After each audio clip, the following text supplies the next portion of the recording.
It's out. You owe me the money. I want to see you earn it. Well, not a sound from you. Not a grin.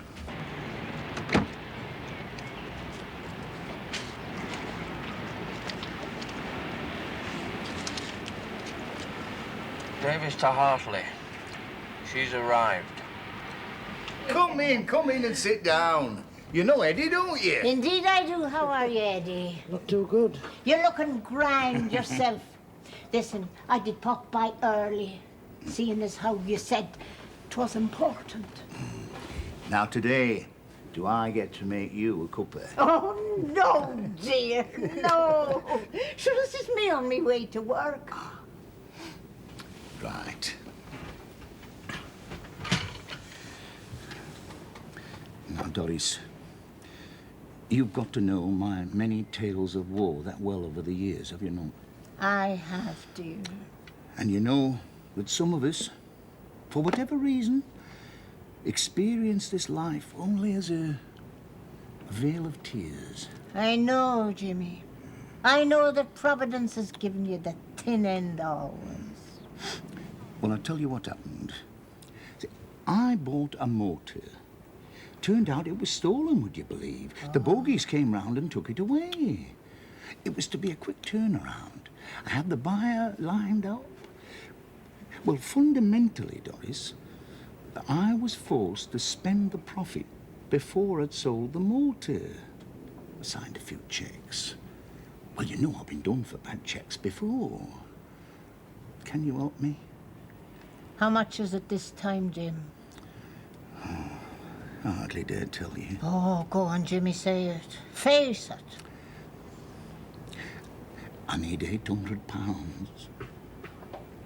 Would a cheque in the post by Monday suffice? You are no less than my eternal treasure. I mean, Are you all right, Mr. Bass? Hi, just a tickling back of my throat. Too much smoking, I expect. I'll be all right.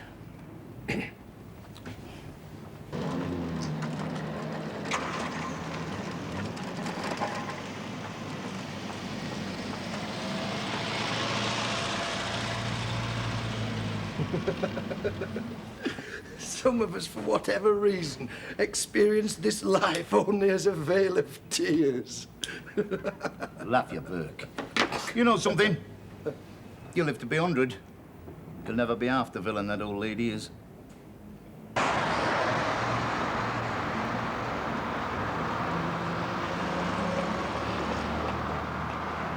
Now, punctuality's her thing. She's usually here 10:45 on the dot. This office is her first call. Then to the director's suite, then out to the workers. I'd like you to sign this, Mr. Harcourt. I've listed the 11 cheques you're about to give Doris Latham, the numbers, payees, amounts. I've signed it to show I've checked its accuracy. If you just sign under my signature. I helped prepare this list. The information about the cheques is quite correct. Would that be... Come in. Hello, Doris. Good morning, gentlemen. Is it 2 teas with? No sugar today. I'm going back on saccharin again.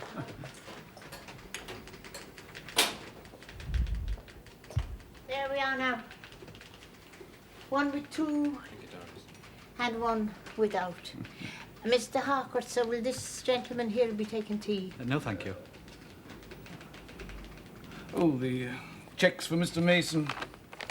Here you go. Thank you, sir.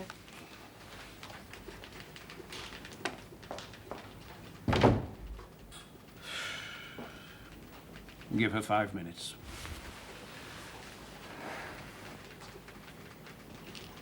You understand, gentlemen, this may be the first of a number of Fridays we'll have to go through this routine till she tries one on. Yes, we do understand that, Sergeant. How much do you reckon she's stolen so far? Well, we nearly backed the full 4 years through the books.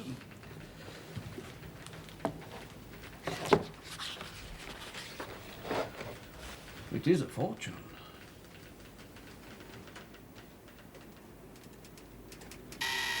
This will be Mr. Mason. Harcourt. Yes, Mr. Mason. I'll just tell that to Sergeant Melchett. You're informing me that old Doris has just arrived with 12 cheques for signature, not 11. 11 being the number given to her by myself on leaving this office. Thank you, sir. Can you keep her there? Can you keep her there, sir? I believe the police sergeant wishes to come across now and make the arrest. Thank you, sir. Thank you, gentlemen. We'll be meeting next in court.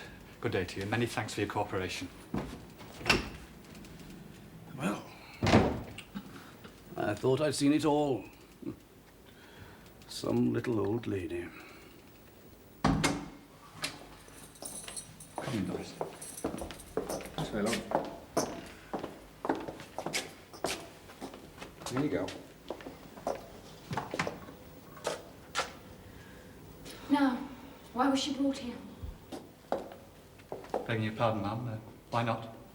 I knew you were on this job, but you told me there was a good chance you wouldn't try on another cheque today. I assumed if you arrested her, you'd take her to division. She lives in Hartley, Slater Street. But you know perfectly well we haven't got another policewoman on strength here, which in effect makes me her jailer. I'm now involved in every item of her welfare. And this is an old lady, arrested for the first time in her life. She could very well have a heart attack and expire. Then I get the added responsibility of the attendant press publicity. Old lady dies in police custody.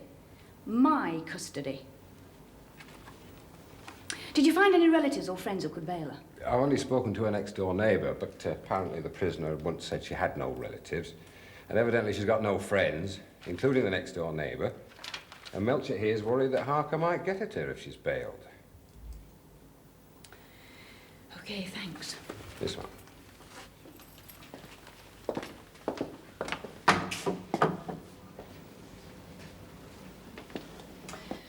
All right, I'm now involved. How did it work? In the last 4.5 years, she's been one of 3 tea ladies at Doe Electric. Over that time, every Friday morning, after she served teas to company cashier, she crosses yard to director's suite in separate office block to serve them teas. Yeah. Cashier says it was about 4 years ago he started asking to take all his cheques for signature across with her to director's suite. Okay. She stole some chequebooks. Once every month or so, she'd type out an extra cheque for this boyfriend of hers and slip it into a pile. Now, the director, with a pile of cheques which he thinks have just come fully scrutinised by the company cashier, just signs it, and it's posted off with all the other cheques. Did you say boyfriend? Jimmy Harker's her boyfriend? What proof of Harker's involvement? Oh, nothing we can prove. Ma'am, Detective Chief Inspector Logan's on the way. He knows the state of the evidence so far. How much did she steal? Well, they're not completely traced back through the full 4 years in the books. The figure so far is £31,000. What? Oh, and there's a final complication. Although we're sure the money ended up in Jimmy Harker's pocket, cheques weren't made out to him. Who? Arthur Hill. Do we know that name? No, there's nothing on computer records or with our collator.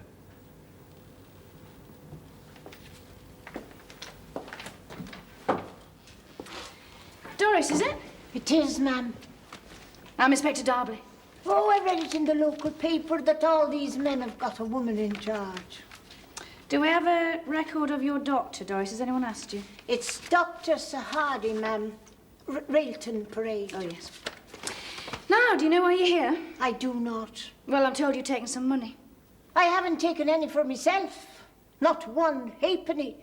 I have not benefited for me at all, so I'm hoping that it's not too serious. Are you going to tell the sergeant here all about it? Indeed, I am not. Why not? Well, I wouldn't mind talking to you because you're a woman. I might tell you a little bit about it, except I will not implicate my friend in his misfortune. What friend in his misfortune? She named him. No, she won't. Now, you were cautioned earlier by the sergeant here. You've been warned that anything you say may be used in evidence. But if you feel there's something you ought to explain, like you were saying you never kept a penny for yourself, well, any explanations would help us. Will you think about making a statement to us as soon as possible? I will. I'll think about it. Right, Doris.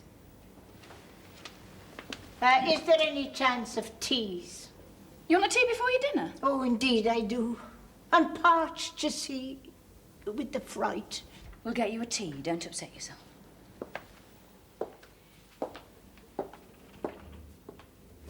If there's a chance you'll make a statement to me, I'd better pursue that. Yes, Mum. Give me 10 minutes with her, then see we get a pot of tea. Mum, Yeah? the DCI has an interest in this one.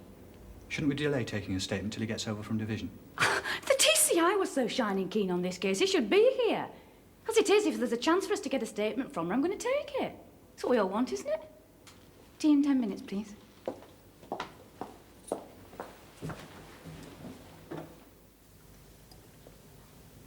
We've got this statement from you, Doris, at your dictation. But just to get it clear in my mind, there's a couple of things I'd like to go over. You met this gentleman, whom we call Mr. X, 4 years back. He pitched you the first of many hard luck stories. You decided you liked him, you wanted to help him. So, you stole a company checkbook and started typing out checks for him and slipping them into the Friday pile for the director to sign.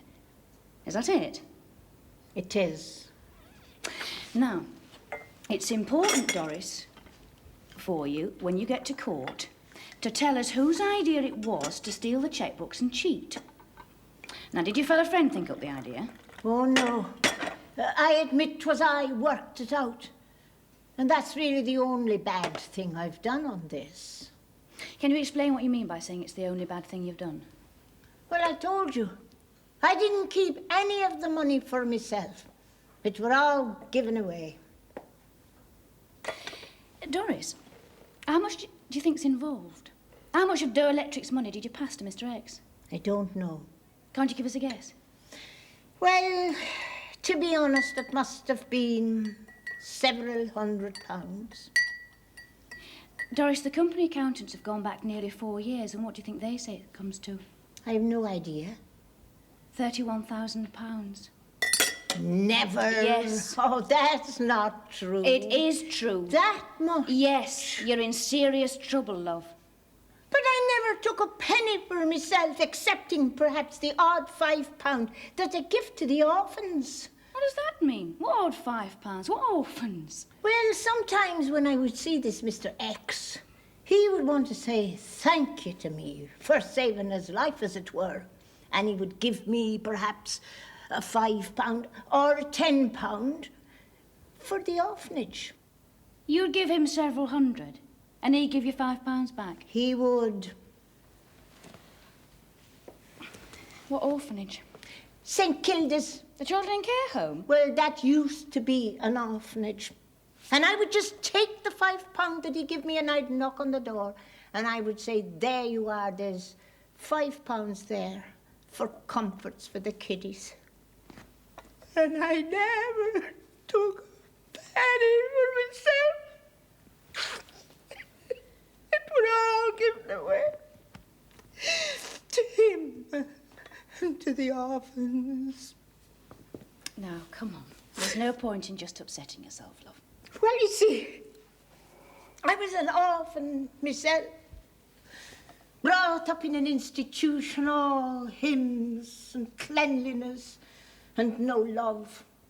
I know what it would be like to go through life with no one to love and no friends at all. Well, you just lost a few friends. The directors and shareholders of Doe Electric. I suggest you start to consider whether you're going to tell us who this Mr. X is. Or it looks like you're going to carry all the blame for him as well. Come here. Hello, Jean. Sam.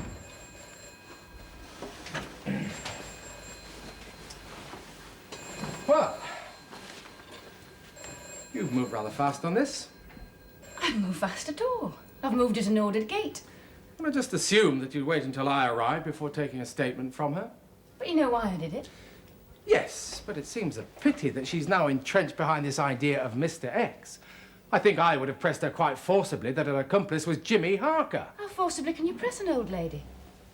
Jean, I initiated this course of action. Now, I took the decision, even though we've only circumstantial evidence against the real villain. Jimmy Harker.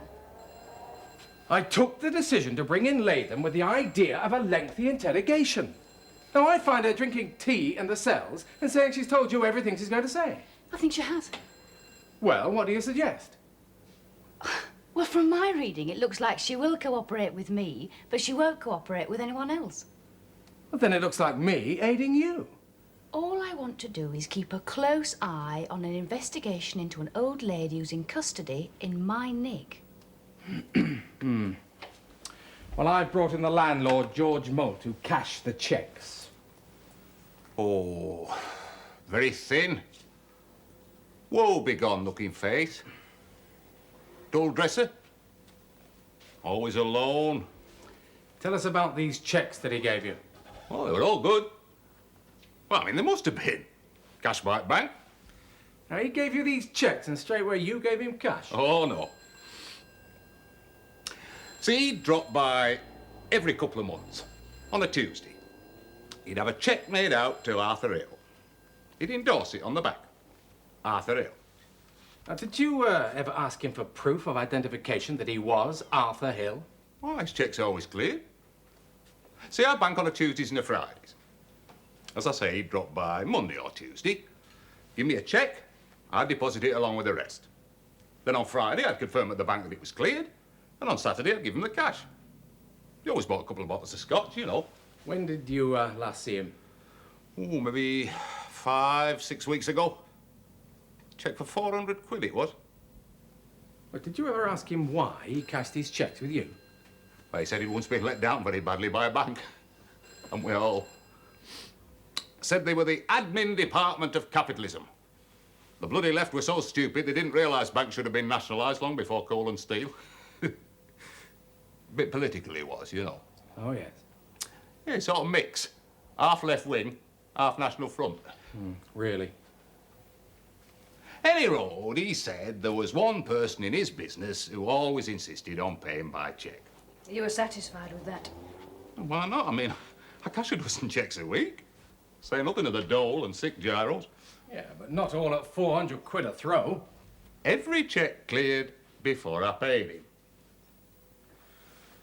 Now, you're positive you wouldn't describe him as early 50s, 5'11", heavily built and grey hair? No way. Well, would you be prepared to help an artist make up an impression of him for us? It'd only take a couple of hours of your time. Oh, OK. And would you go now and make a statement about all this to one of our sergeants? Yes. And when you get back to the pub, Mr. Moult, as soon and if ever your friend Arthur Hill turns up, you phone us. Ah. But I personally have done nothing outside the law. Right? No, not you. Good day to you, Mr. Moult.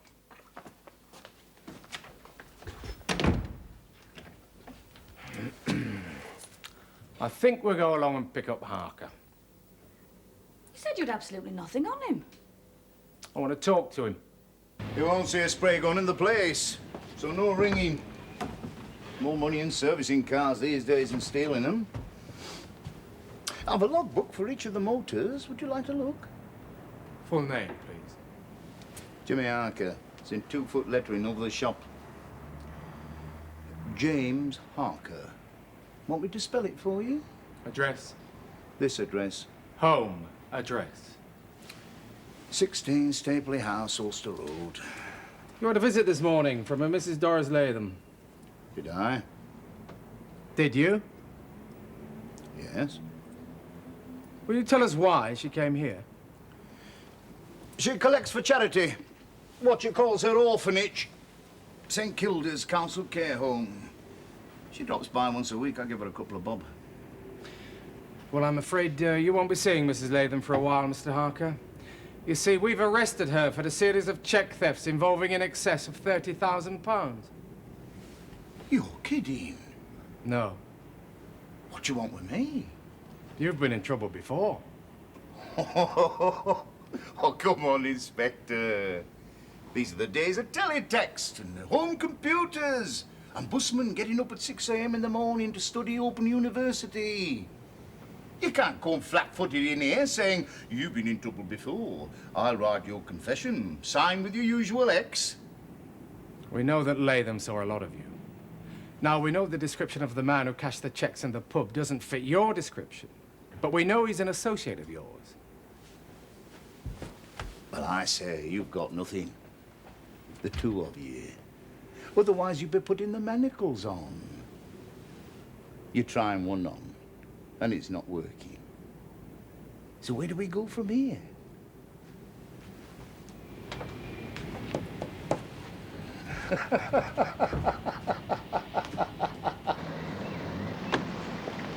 Not a good move? It was. He made me angry. I'm going to get him. Well, you're causing us a bit of a problem, not telling us who these cheques were meant for. Well, that is my integrity. I see. And how long do you think it's going to be before we find out anyway? I don't know. You tell me. I mean, that is our job. That's the grease in the machine, running down criminals like your Oppo. He is a poor, unfortunate man that has been struck every blow in the armoury of fate. There just are some people like that. They seem to be blocked every move they try to make, no matter how hard they try. I don't think he's had one happy day in his whole life. I think he had a hilarious one the day I met you. His business was always in trouble. Nobody cared if he lived or died. Now look, Doris, he's a big lad. It's not as if he was a helpless invalid. And by the law of averages, if you're in the car business, despite recession and petrol prices, you've got to fall on your feet sometimes and make a few bob. Well, he did not. So you're admitting it's Jimmy Harker? Not denying it when I say he's a big man in the car business? Oh, you tried to trap me there. That was mean of you. No, Doris, I'm not trying to trap you. Jimmy Harker is a villain who saw a good thing and he trapped you. I'm still saying nothing. Well, keep thinking about it because we are hoping you're going to change your mind.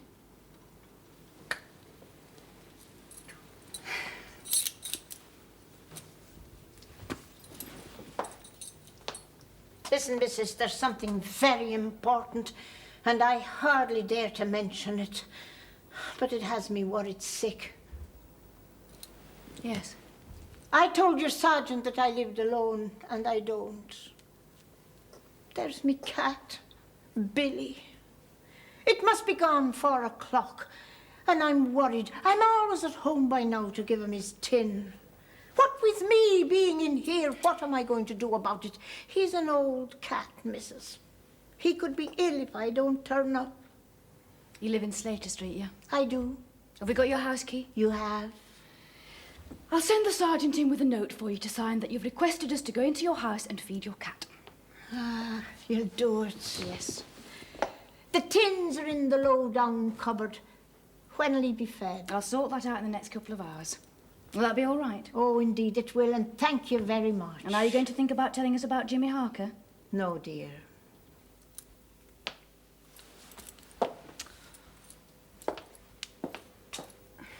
Would you like a cup of tea now? Oh, yes, please. And usually at about this time I do be having a little something. Is there any chance at a cake, dear, like an Eccles or a jam tart? I'll see what I can do.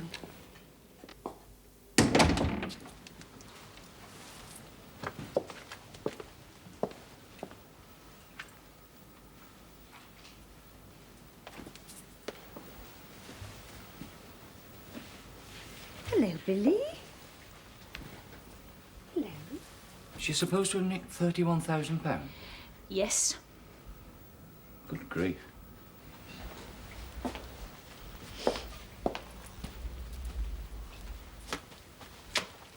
Well, she didn't spend much of it in here. She says she gave every penny of it away. You feed the cat, I'll do these dishes. Tin's in the cupboard.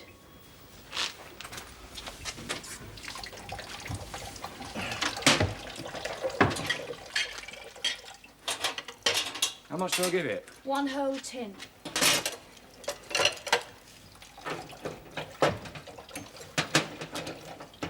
How did you get involved in this? Jim Logan and his CID put the old girl in my cells without by my leave. So I became involved in their case. He's not well pleased. No. Not surprised. He's a bit of a male chauvinist as well, so he's double choked.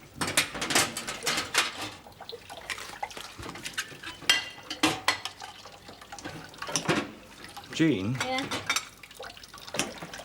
this job that starts for me on Monday, I don't want to do it. Now he tells me.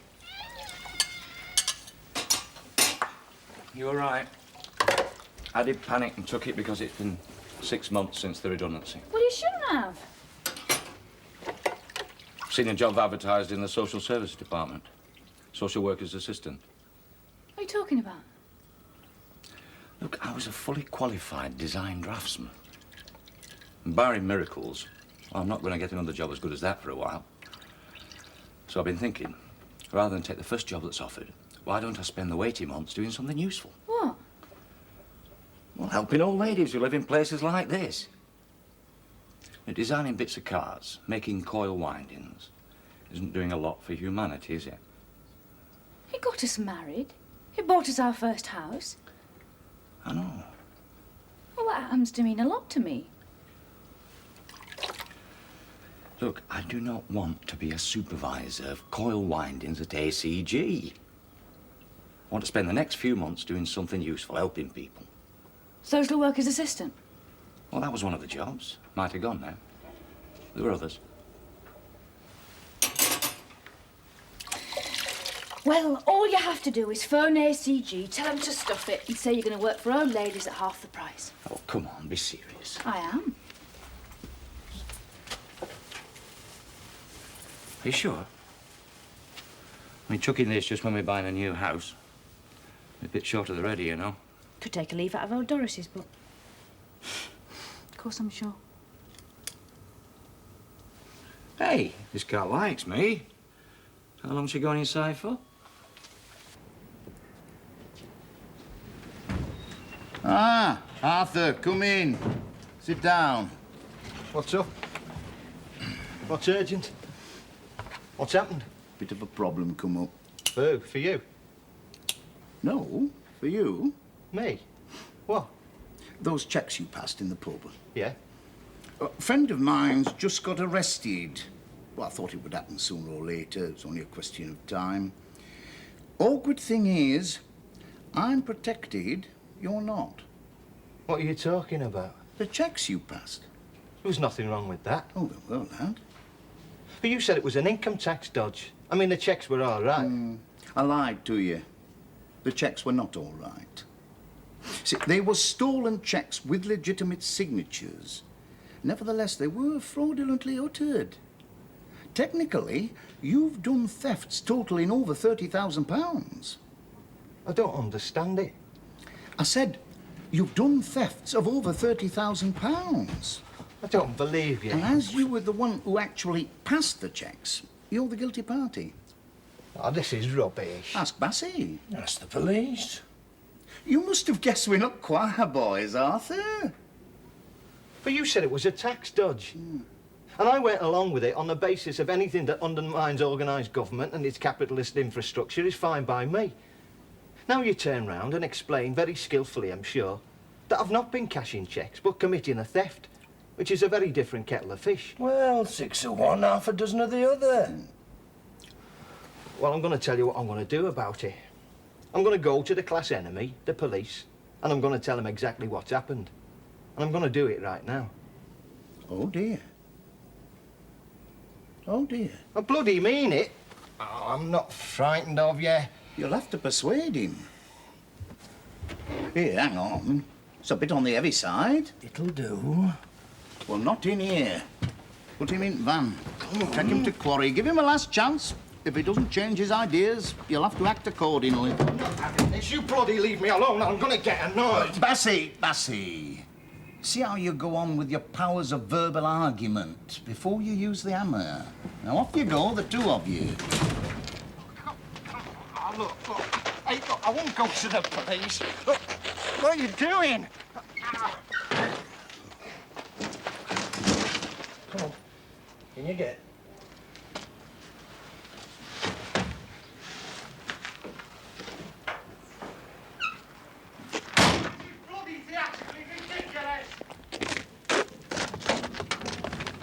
I won't be intimidated, you know.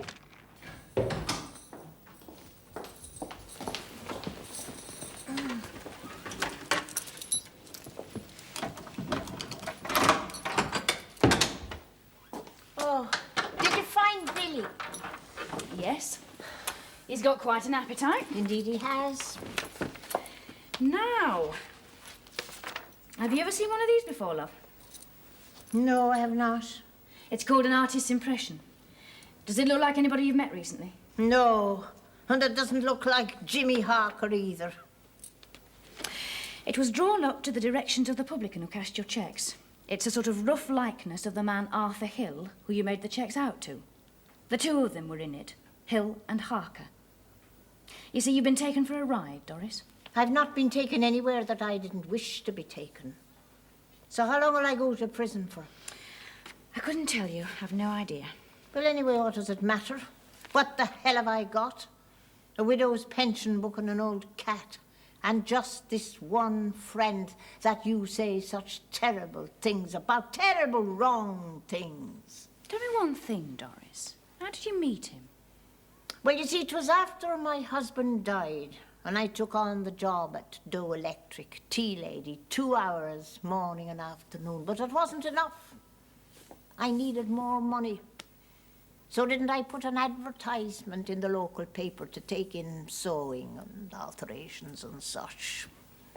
And this man came along. He'd a couple of suits that he needed letting out, you see, on account of putting on the weight. Well, don't we all? Ah, he was good to me. He introduced me to all his friends. 'Twas only through them that I discovered that his business was always in trouble. And that is really the only crime I have done. I have helped a good man. We know who it is, and he's a criminal. He is not, and I hope you never get him. Jean? Well, we will. Oakwood Hospital, intensive care. There's a bloke. Hammer attack. Now, the description is like the artist's impression. Driving license and the name Arthur Hill. The quarry behind Sprates Hill. The ambulance men said he was lying virtually floating in his own blood. This was beside him. I'm afraid the ambulance men probably destroyed any prints on it. We'll have it anyway. What do you think? He's in a very serious condition. 5 blows. It's a savage attack. He's not very strongly built. When will we know? If he can make it through the night. Seen the address on his driving licence? 20 Stapley House, Ulster Road. Makes him Jimmy Harker's next-door neighbour. The hammer's an odd shape. That's from a garage. It's a panel beater's hammer. We go and pick up Harker. I don't know. I took him to waste ground, hit him a few times, then suddenly blood started spurting out of him and he were on ground. I listened for his breathing, but, well, I think he's dead. Dead? Yeah, well, it takes care of him in a way, doesn't it? Are you mad? Well, I couldn't help it. Are you sure he's dead? Well, he weren't breathing, that's all. Christ. Don't come here. Don't phone me. Go away somewhere. Never try to see me again. Well, what are you gonna do? I'm getting out. You better get on your bloody legs, man.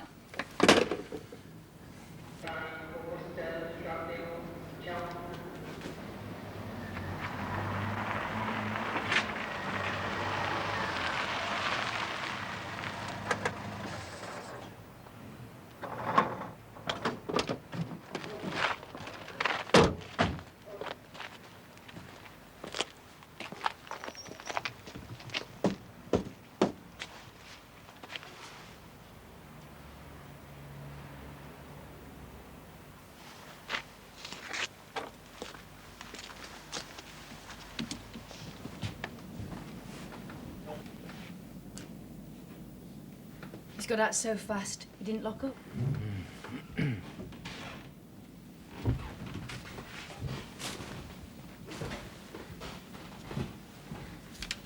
Well, he left this. It would have gone in that bag. Why is it that villains always invest their money in silver? Maybe they know a thing or two we don't. Well, How far do you think he's flown? He's got out fast. He's obviously terrified for Hill's life. He won't be local, he'll have gone to London. 9 registration documents, 7 cars in the yard. So it follows if he's taking one of those 2 cars, we've got his registration number. I'll alert traffic control, but apart from that... That's it. Until morning. You finished your breakfast? I have. Very nice. Last night, there was a serious development in your case. The man whose name was on the cheques you wrote out has been badly beaten up. He's in intensive care in Oakwood Hospital. It's your friend, Jimmy Harker, has had him beaten up. Mrs., you must stop lying to me. What am I lying to you about? Well, you're saying that a certain man is in hospital because he's been badly beaten up and that my friend has done it. I'm telling you that he would no more do that kind of thing than he would attack me. Look, this nonsense really has got to stop. You're involved with a villain with a record as long as your arm. Now, why are you still protecting him? Isn't it a question of the price you put on the important things in life? What? Look, I was alone in that house for 5 years. Sure, they were kind enough to me at Doe Electric. They were courteous anyway. But there was always that empty house every minute that I was not at work until this man came into my life. After that, I had always somewhere to go. I was welcome to call at his place of work any day. I'd make him a cup of tea and we would sit there and we'd have a lovely chat. We would talk about the good old and the bad old days. He told me that his father and his grandfather, the both of them, worked up there at Pharaoh's Mill on the hill. And he can remember his daddy crying the day that the mill closed down. Imagine that. A grown man crying. What are you saying, And Doris? you are trying to tell me that this great friend of mine is a criminal. You want me to stand up in a court of law and betray him? I can't do that. I don't care what you say he's done. He is my one and only friend. And I love him.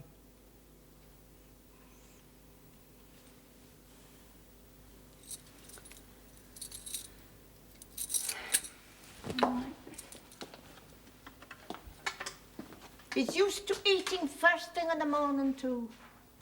What? Billy.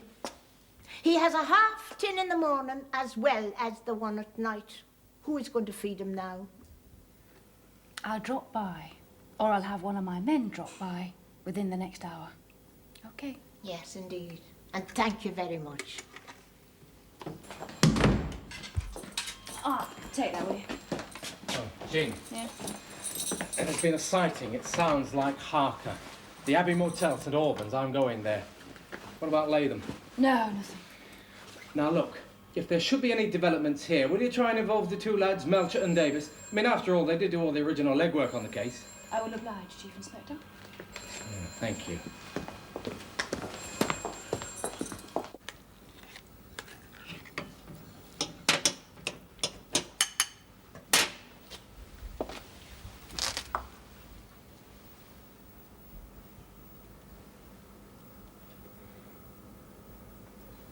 Somebody's already fed you, darling.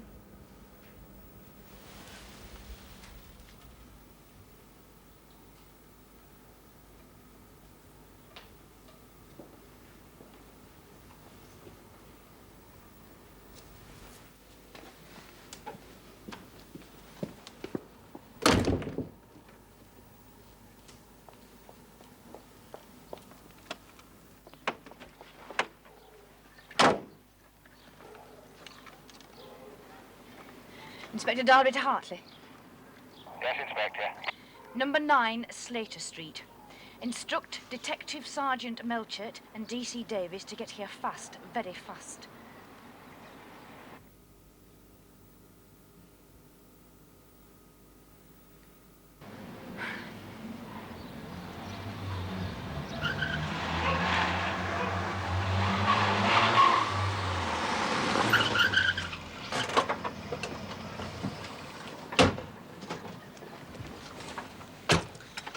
think Harker's in there.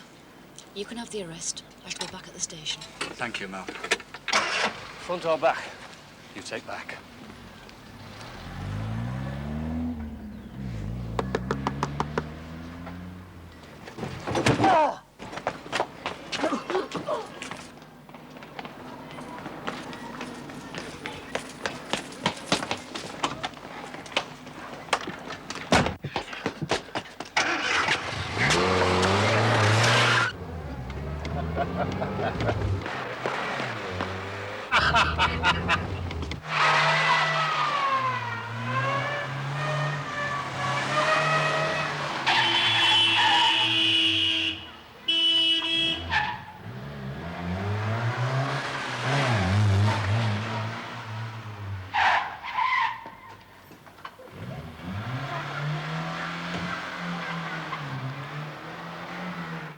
Any mobile handy for Hartley Bypass, going north of Junction Road?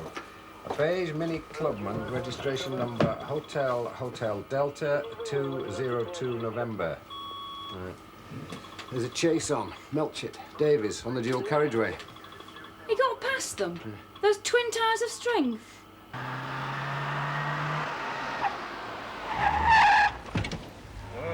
hey, where's he going now?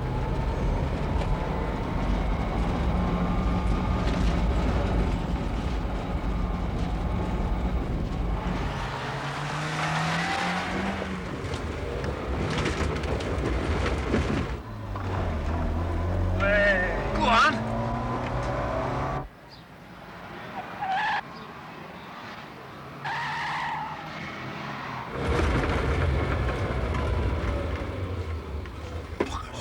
Christ, where's he going?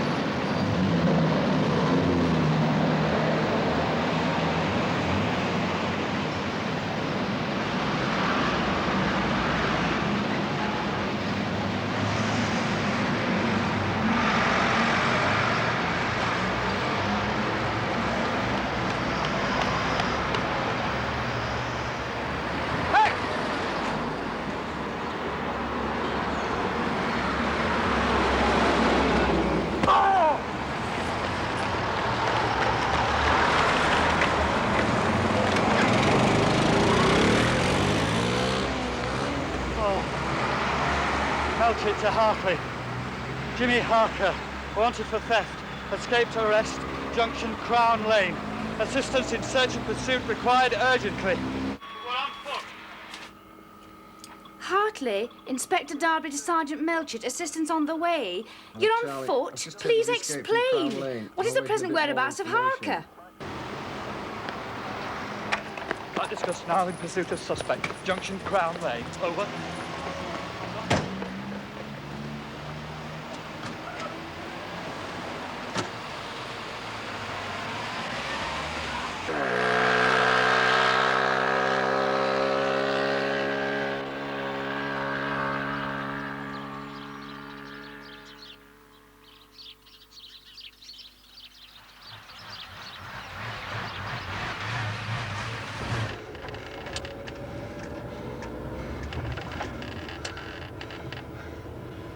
Can you make it a bit faster, Vicar?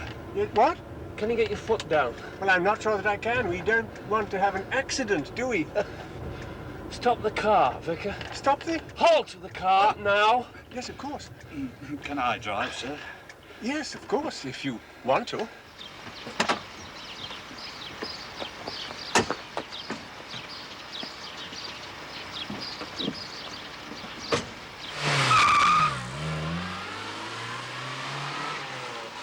Davies to Hartley.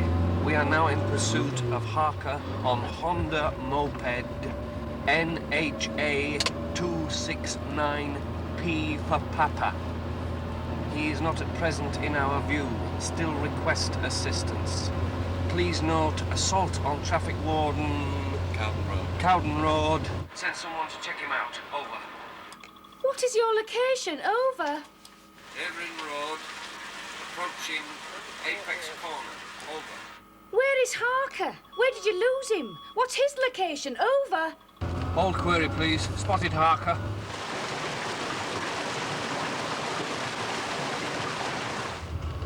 Hell's bells. Where is he going? Come on. All right.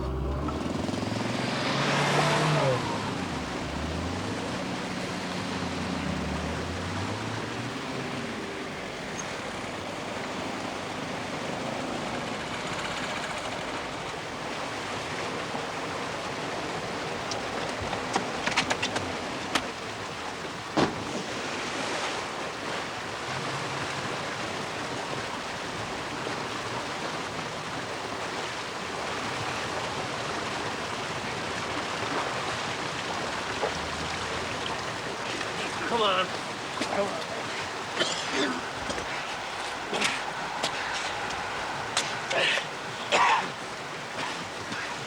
Davis to Hartley. We've got him. We have Harker. No assistance required from patrol. My heroes. We've just arrested Jimmy Harker. You have. Now we've got him, are you prepared to make a statement about his involvement? I might as well tell you, love, we don't need a statement from you. Apparently he's talking like a blethering parrot. The assault on Arthur Hill was carried out by one Edward Bass. Do you know him? Hill's recovering, you might be pleased to hear. Are you sure you wouldn't like to get in your side of the story? No, dear. Loyal to the end, eh? It isn't loyalty. It's principles. I'll get your 11, sis. But the sergeant was telling me that I'll be going to court on Monday morning. What'll happen there? There'll be charges laid, and then you'll be remanded to one of the nearest prisons. That's what I thought. I was wondering, would it not be possible for me to be sent back here after the court to await me trial? Well, that's up to the court to decide. Because apart from sitting here with me burden of guilt, I have really quite enjoyed the company. We've quite enjoyed having you, Doris.